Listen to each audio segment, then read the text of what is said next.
I gotta hand it to The Rock. He knows how to sing.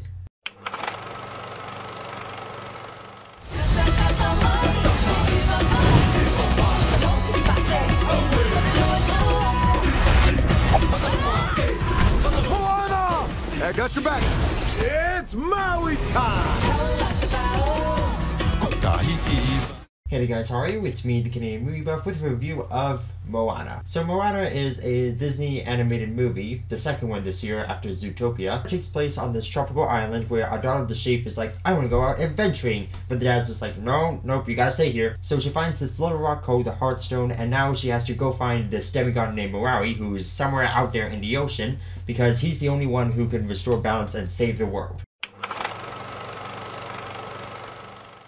You can never really go wrong with Disney animated movies. Whether it's the story or the setting or the voice actors, they've always known what to pick, and they've picked right yet again.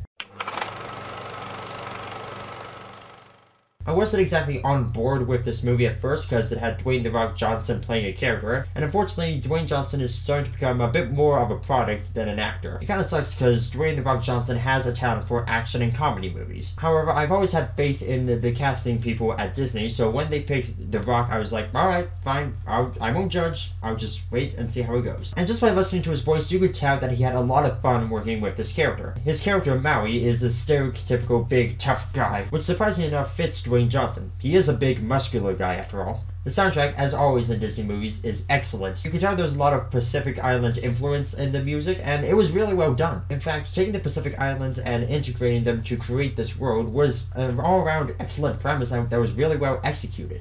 One thing I'd like to mention about this movie is that there's these little warriors that kind of look like walking coconuts. I don't know whether this was intentional or not, but based on the war paint they had and the way their ships were and how they were overcrowding and just how eager they were to get into a fight, it felt as if they were referencing the Citadel and the War Boys from Mad Max Fury Road. Whether that was intentional or not, I have to say, good on you, Disney. Good on you. You made a reference to a movie that none of the kids will get. Or at least a reference that I hope none of the kids will get. I love how these movies are now going the route of self-referencing. It's kind of like the joke that was made in Zootopia where the chief is like, life is not a fairy tale where you can sing a song and your problems just magically disappear. So let it go. That's something similar that happens in Moana. The two of them are arguing whether or not Moana is a princess, and Maui's just like, you're a daughter of a leader and you're next in line. That makes you a princess. Oh, Disney, you've been watching Deadpool again, haven't you? So yeah, I like how there was subtle humor that delivered well for the adults, but also kids could understand if they were old enough to get the concept.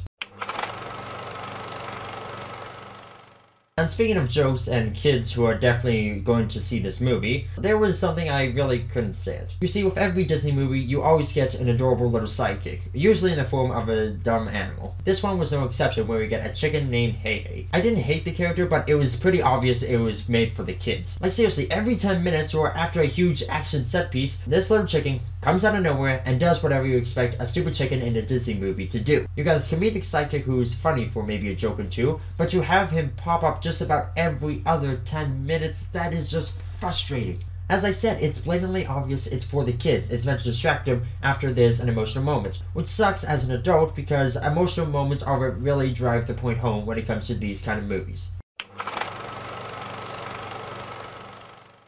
I will not lie, I did like Moana. It had great voice acting, it had an interesting backdrop, and it had incredible animation. I didn't like it as much as I did Zootopia, but I think I had a lot of fun with this movie, and I think this movie is definitely going to be worth seeing multiple times, whether it's at the theater or on Blu-ray. Alright, that's my review of Moana. What did you think about it? Have you seen it? What's your favorite Disney animated movie that's come out in the past few years? Leave an answer by commenting down below, and as always, this is the Canadian Movie Buff saying I hope you had a fantastic weekend at the movies. See ya!